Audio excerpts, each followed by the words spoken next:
Halo guys, di sini kami akan menjelaskan sifat-sifat umum aktivitas manusia dalam pendidikan. Nah, apa saja sih sifat-sifat umum aktivitas manusia dalam pendidikan itu?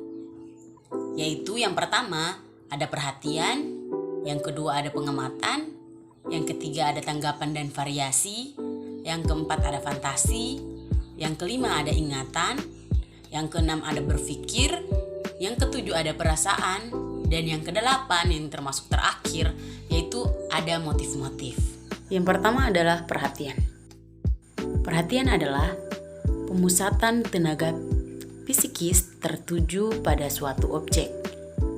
Yang kedua, perhatian adalah banyak sedikitnya kesadaran yang menyertai suatu aktivitas. Di sini ada macam-macam perhatian.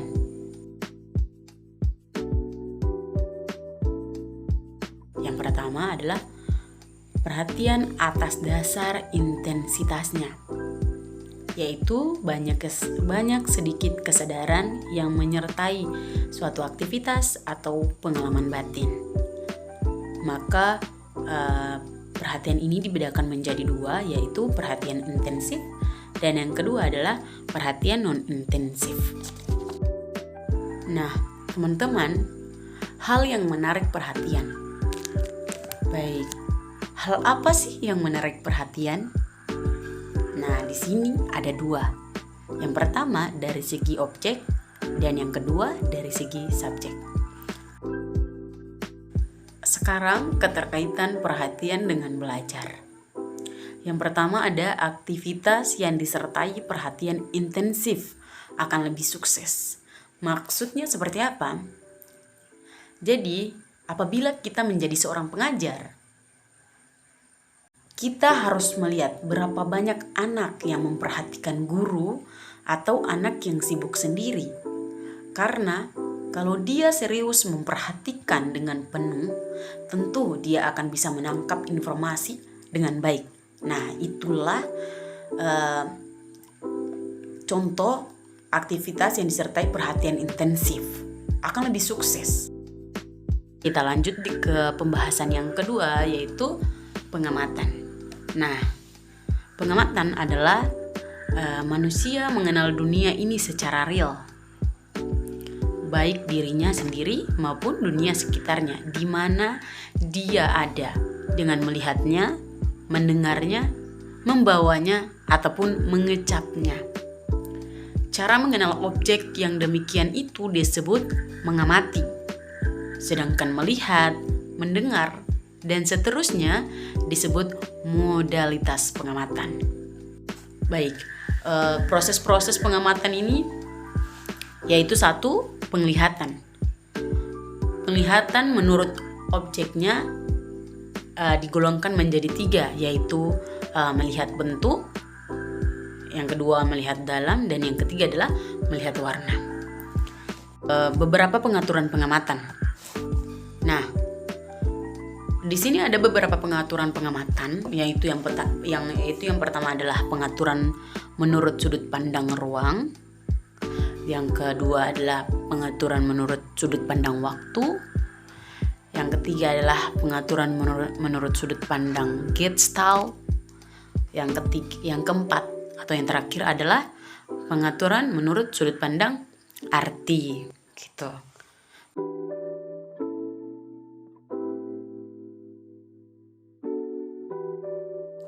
Yang pertama yaitu pengaturan menurut sudut pandang ruang, atau yang biasa dikenal dengan sebutan atas bawah, kiri kanan, jauh dekat, dan lain sebagainya. Nah, pengaturan ini bila ditarik ke dunia pendidikan, contohnya seorang guru memberikan kubus ataupun miniatur kepada siswa atau murid, lalu memberikan arahan kepada siswa untuk melihatnya secara jauh, dekat, melihatnya dari sebelah kiri, kanan, atas, maupun bawah. Nah, kegiatan ini dinamakan sebagai pengaturan menurut sudut pandang ruang. Seperti itu. Oke, lanjut pada nomor yang ketiga, yaitu tanggapan. Di sini saya akan membahas soal tanggapan yang berkaitan dengan pendidikan. Jadi tanggapan adalah sambutan terhadap ucapan yang bisa berupa kritik, komentar, dan sebagainya. Jadi tanggapan yang berkaitan dengan pendidikan atau tanggapan dalam pendidikan yaitu menanggapi sesuatu berdasarkan kenyataan atau fakta.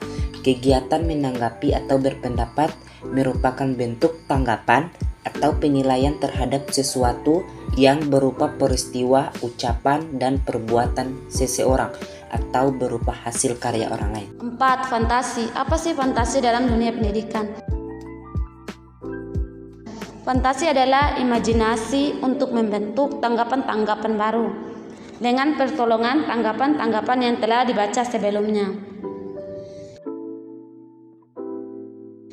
Fantasi dalam dunia pendidikan terbagi atas 2 macam, fantasi disadari dan fantasi tak disadari. Apa sih fantasi yang disadari? Yaitu fantasi yang terjadi dengan disengaja dan ada usaha dari subjek untuk masuk ke dalam dunia imajiner. Misalnya, seorang pelukis yang sedang menciptakan lukisan dengan kemampuan fantasinya. Apa sih fantasi tak disadari? Fantasi yang terjadi dengan tak sengaja atau individu tidak secara sadar telah dituntut oleh fantasinya. Misalnya, pada anak-anak yang menyampaikan berita yang tidak benar, tetapi sebenarnya anak itu tidak bermaksud untuk berdusta. Berpikir. Dalam kehidupan, tentunya manusia tidak luput dari hal yang dinamakan berpikir. Karena setiap langkah dan setiap aktivitas manusia didasarkan oleh pemikirannya.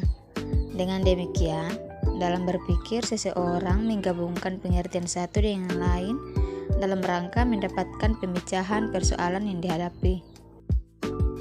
Proses berpikir secara normal menurut Mayer dalam Solso 1988 meliputi 3 komponen pokok sebagai berikut. Yang pertama, berpikir adalah aktivitas kognitif yang terjadi di dalam mental atau pikiran seseorang, tidak tampak tetapi dapat disimpulkan berdasarkan perilaku yang nampak. 2. Berpikir merupakan suatu proses yang melibatkan beberapa manipulasi pengetahuan di dalam sistem kognitif. Pengetahuan yang pernah dimiliki atau tersimpan dalam ingatan digabungkan dengan informasi sekarang sehingga mengubah pengetahuan seseorang mengenai situasi yang sedang dihadapi. 3.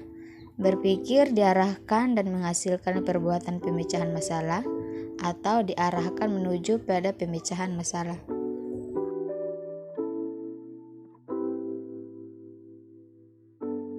Pada umumnya, ingatan adalah hubungan pengalaman dengan masa lampau.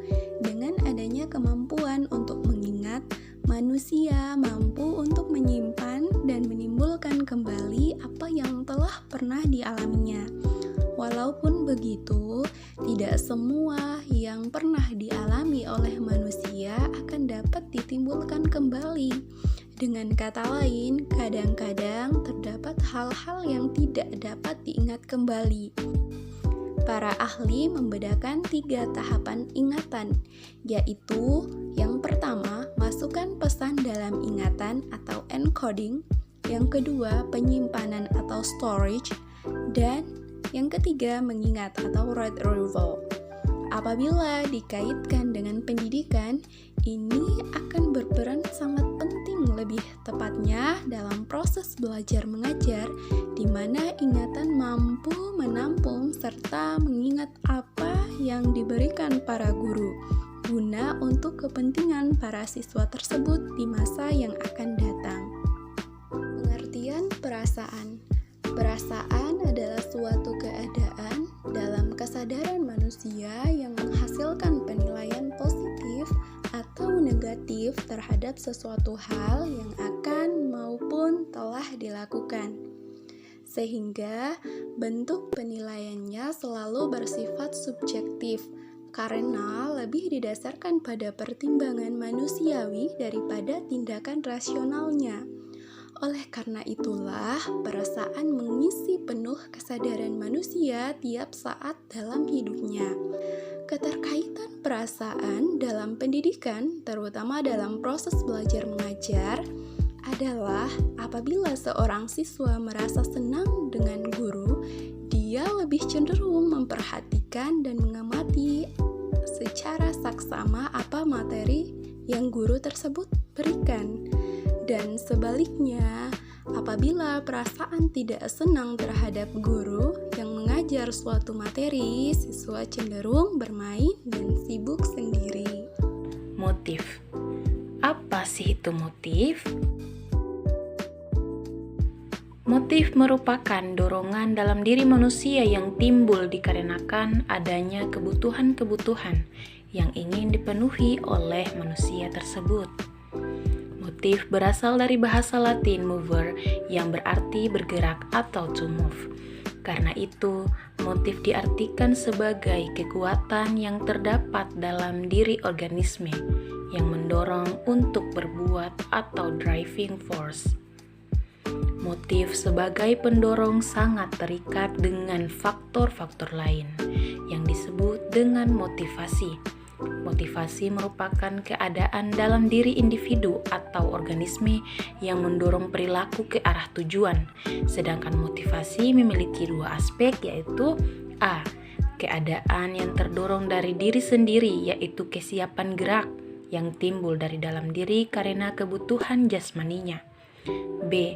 Keadaan lingkungan atau keadaan lingkungan seperti berpikir dan mental.